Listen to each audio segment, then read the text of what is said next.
One NASCAR driver won races in 1961 that are still counted in the official record, and hasn't been mentioned on a broadcast since. In the spring of 1961, Richie Panch did something so divisive it fractured the NASCAR garage. Drivers chose sides, NASCAR made a quiet ruling, and the sport spent the next 6 decades deciding his story was safer left untold. Not one anniversary feature, not one retrospective. The controversy that forced NASCAR's hand never got a documentary, and the reason it didn't is exactly the reason it deserved one. In the 17 minutes you'll know exactly what Richie Panch did, why NASCAR buried it, and why it still matters. Because what happened to Richie Panch in 1961 was not a racing incident. It was not a mechanical failure. It was not bad luck on a bad day at a bad track. What happened to Richie Panch in 1961 was a decision made by the people who ran the sport, enforced by the people who controlled the garage, and accepted by a driver who had no good options. That revealed something about NASCAR in that era that the sport would prefer you not think too carefully about. This is the story they didn't tell you. To understand 1961, you have to understand what NASCAR looked like in the years immediately before it. The sport was young. Bill France Sr. had built it from essentially nothing, from the beach racing culture of Daytona, from the moonshine runners and the dirt track racers, and the mechanics who worked out of converted barns and learned their trade by breaking things and fixing them and breaking them again. By the late 1950s, it had grown into something real, something with a schedule and sponsors and a championship that people cared about. But it was still, in fundamental ways, a sport that operated by its own rules, not the written rules. Those existed. The other rules. The ones that everybody in the garage understood and nobody ever wrote down. The hierarchy in NASCAR in 1961 was not complicated. Bill France ran the sport. The factory teams, the ones with direct support from Detroit, from Ford and Chrysler and General Motors, ran the competition. And the drivers who drove for those teams, who had the backing of the manufacturers and the blessing of France, existed in a different category than the independents. Not officially. Officially, everyone was equal. The same car, the same rules, the same track. But the garage does not work on paper. It works on relationships and money, and the kind of power that doesn't need to be stated because everyone already understands it. Richie Panch understood it.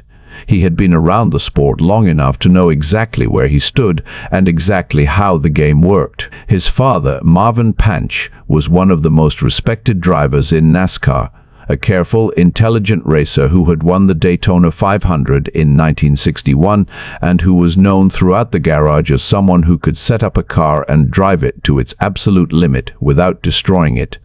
Marvin Panch was factory. He had the relationships. He had the backing. He operated inside the system in a way that made the system work for him. Richie was trying to get there.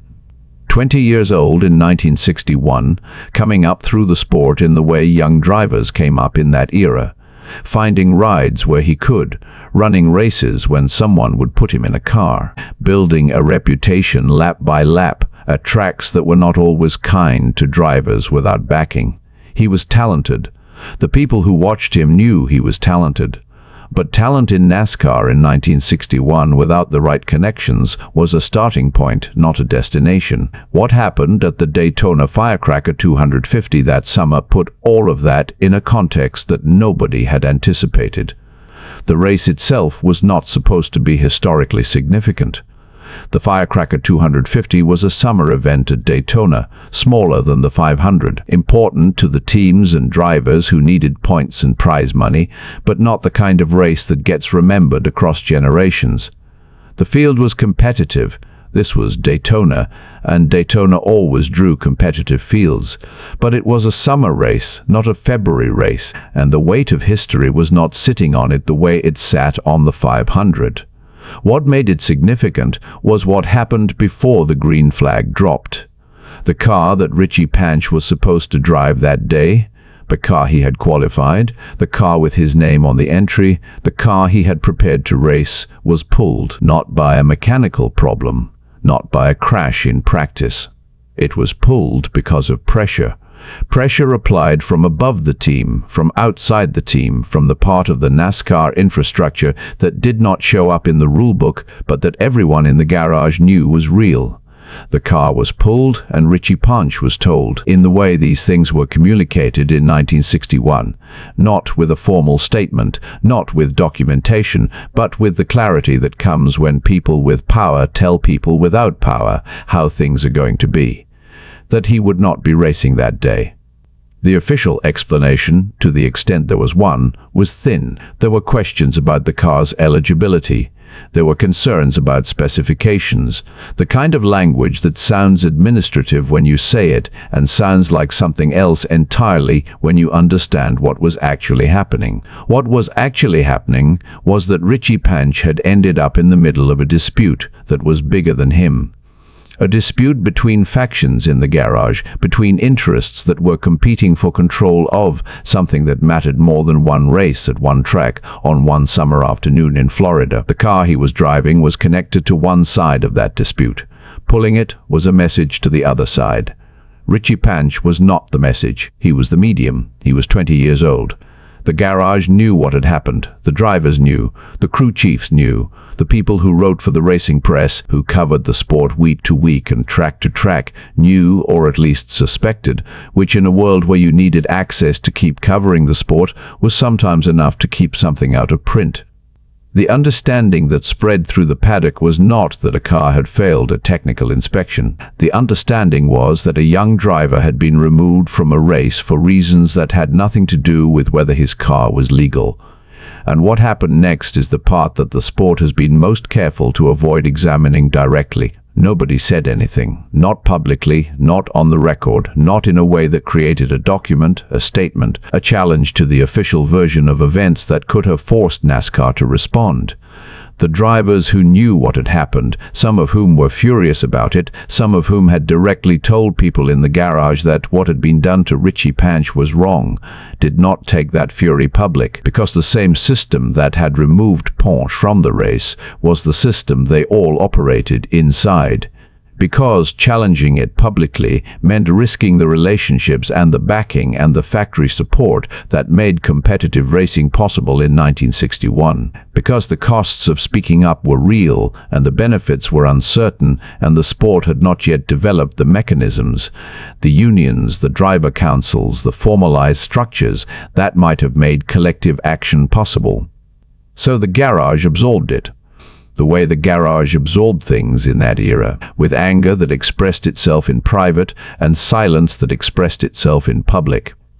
With the understanding that what had happened was wrong, and the acceptance that wrong things happened, and the quiet, shared knowledge that this was how the sport worked. Richie Panch did eventually race again. He was not banned. He was not formally excluded. The episode did not end his career in the clean, documented way that might have made it easier to understand and harder to ignore. Instead, it did something more insidious. It made certain rides harder to get. It made certain conversations more difficult to have. It placed him in a category, not officially, not in writing, but in the real economy of the garage, where what matters is who will put you in a car and who won't. That was slightly different from the category he had been in before. The sport moved on.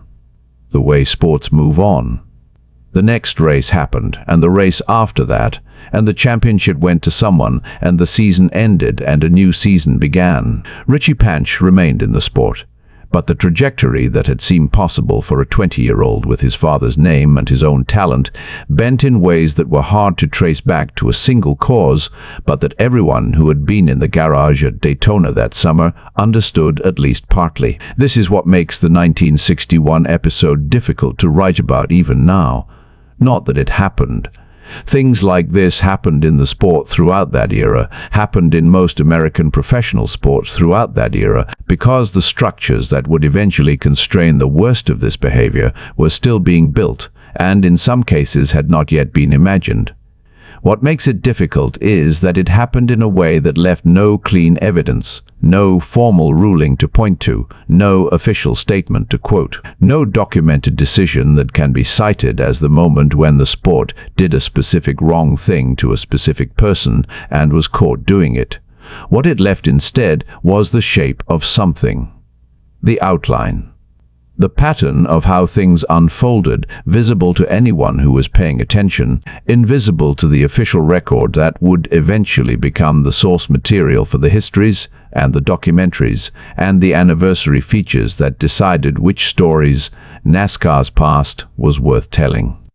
The official record says a car had questions about its eligibility. The official record does not say why those questions arose at that moment about that car involving that driver on that day. The official record does not capture the conversation in the garage. It does not record the fury of the drivers who knew what had happened. It does not preserve the silence of the people who could have said something and didn't. History, in a sport that is still young enough to have living witnesses to its formative moments, is sometimes what the official record says and sometimes what the people who were there remember. The gap between those two things is where Richie Panch's story lives. His father, Marvin, handled it the way experienced men handle things they cannot change, carefully, quietly, with the kind of dignity that costs something to maintain and that the person maintaining it rarely gets credit for. He continued racing. He continued winning. He did not make public statements about what had happened to his son. He understood the system he was operating inside well enough to know that the system had done what systems do, protected itself, and that the options for a driver, even a successful driver, even a factory driver, were limited when the system decided to protect itself at someone else's expense.